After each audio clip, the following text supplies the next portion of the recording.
5월 29일 목요일 큐티입니다. 본문은 민수기 31장 1절에서 12절까지 말씀입니다. 여호와께서 모세에게 말씀하셨습니다. 이스라엘 자손들을 위해 미디안 사람들에게 복수하여라. 그 후에 너는 내 조상들에게 돌아갈 것이다. 그러자 모세가 백성들에게 말했습니다. 너희 가운데 전투에 참가할 사람을 준비시키라. 그들로 하여금 미디안 사람들과 싸워 미디안에게 여호와의 복수를 행하게 하라. 이스라엘의 각 지파에서 1000명씩 싸우러 보낼 것이다. 그리하여 각 지파마다 1000명씩에서 총 1만 2천명의 무장한 군사들이 이스라엘 군대에서 파견됐습니다. 이렇게 해서 모세는 각 지파마다 1000명씩을 싸우러 보냈습니다. 또한 그들과 함께 제사장 엘라셀의 아들 비나스를 거룩한 물건들과 신호용 나팔을 들려 함께 보냈습니다. 그들은 여호와께서 모세에게 명하신 대로 미디안과 싸워서 그들의 모든 남자를 다 죽였습니다. 죽임을 당한 사람들 가운데는 미디안의 5 왕들인 에위, 레겜, 수르, 후르, 레바도 있었습니다. 그들은 또한 보리 아들 발람을 칼로 죽였습니다. 이스라엘 사람들은 미디안의 여자들과 아이들을 사로잡았으며 미디안의 소떼와 양떼와 물건들을 모두 전리품으로 빼앗았습니다. 그들은 미디안 사람들이 살고 있던 모든 성들을 불태웠고 그들의 모든 진영도 불태웠습니다. 그들은 사람들과 가축들을 비롯한 모든 약탈물과 노량물을 취했습니다. 그리고 요단강 여리고 건너편 모압 평원의 진영에 있는 모세와 제사장 엘라살과 모든 이스라엘 회중에게 포로들과 약탈물과 노량물을 가져갔습니다. 본문 요약입니다. 여호와께서는 모세에게 미디안에게 복수하라고 명령하십니다. 이는 이스라엘 백성에게 영적 타락을 유도하고 바알볼 사건을 일으킨 미디안에 대한 하나님의 심판입니다. 이 전쟁은 각 지파에서 1000명씩 총 12,000명이 동원되었고 비느하스가 송소의 기구들과 나팔을 가지고 전쟁에 함께합니다. 이 전쟁에서 이스라엘은 미디안을 철저히 무찌르고 5명의 왕들과 함께 발람도 죽입니다. 이스라엘은 많은 전리품과 사람들을 사로잡아 모세와 엘라살 제사장에게로 돌아옵니다. 첫 번째 묵상입니다. 하나님의 공의는 반드시 이루어집니다. 민수기 25장에서 시작된 바알부을 사건은 단순한 우상 숭배가 아니라 하나님의 백성을 음행과 우상으로 이끈 미디안의 영적 책략이었습니다. 하나님은 이 사건을 결코 잊지 않으시고 오늘 본문에서 그 죄에 대해 반드시 심판하십니다. 하나님은 사랑의 하나님이시지만 동시에 공의의 하나님이십니다. 하나님의 공의는 느려 보일 수 있으나 결코 잊혀지거나 무효화되지 않습니다. 미디안에 대한 보복은 단순한 복선이 아닙니다. 이스라엘의 정결과 회복을 위한 하나님의 거룩한 행동입니다. 하나님은 당신의 백성이 악과 타협하지 않고 정결하고 구별된 삶을 살기를 원하십니다.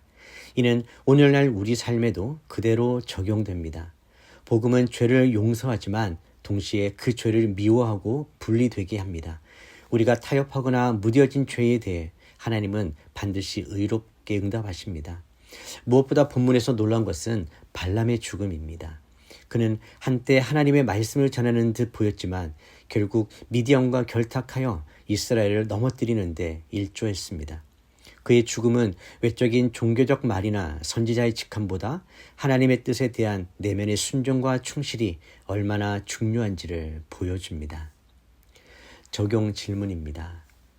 하나님의 공의가 더디게 느껴질 때 그 뜻을 신뢰하며 기다릴 수 있습니까? 죄를 미워하시는 하나님의 마음에 내가 얼마나 민감하게 반응하고 있는지 돌아봅시다. 두 번째 묵상입니다. 전쟁은 하나님께 속한 것입니다. 이 전쟁은 하나님이 모세에게 직접 명령하신 것입니다. 이는 단순한 정치적 또는 민족적 분쟁이 아니라 하나님의 전쟁이었으며 영적 정결을 위한 거룩한 심판이었습니다. 그 전쟁의 성격은 비느하스가 성소의 기구들과 나팔을 가지고 출전했다는 사실에서 확실히 드러납니다. 성소의 기구는 하나님의 임재를 상징하며 나팔은 하나님의 명령을 알리는 도구입니다. 하나님은 전쟁조차도 당신의 거룩을 드러내는 수단으로 사용하십니다. 오늘날 우리에게는 물리적인 전쟁이 아니라 악한 영들과의 싸움이 있습니다. 우리는 세상의 가치관, 정욕, 불신앙, 교만과 싸우는 하나님의 군사들입니다. 이 싸움은 육적인 방법이 아니라 하나님의 무기로 싸워야 합니다. 우리의 무기는 말씀, 기도, 믿음, 성령의 능력입니다. 또한 각 지파에서 1000명씩 균등하게 참여한 것도 주목할 만합니다.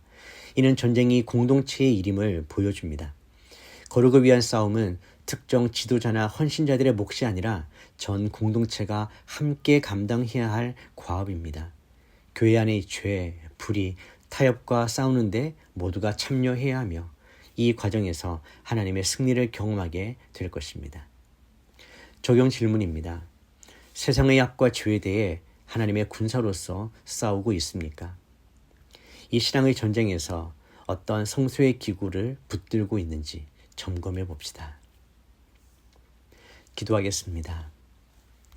공의로우신 하나님 아버지, 미디안이 죄를 심판하시고 발람의 교활함을 기억하시며 의롭게 응답하신 주님을 찬양합니다. 때로는 세상이 더 강하게 보이고 죄가 승리하는 것처럼 보일지라도 결국 하나님의 공의가 완전히 이루어짐을 믿습니다. 주님, 제 안에 타협과 죄를 끊게 하시고 주님의 거룩에 참여하는 자로 살아가게 하여 주시옵소서. 오늘도 악과의 싸움 속에서 말씀과 성령의 능력으로 승리하게 하시며 공동체 안에서 함께 깨어 기도하고 하나님의 뜻을 이루는 군사로 서게 하여 주시옵소서. 예수님의 이름으로 기도드립니다. 아멘.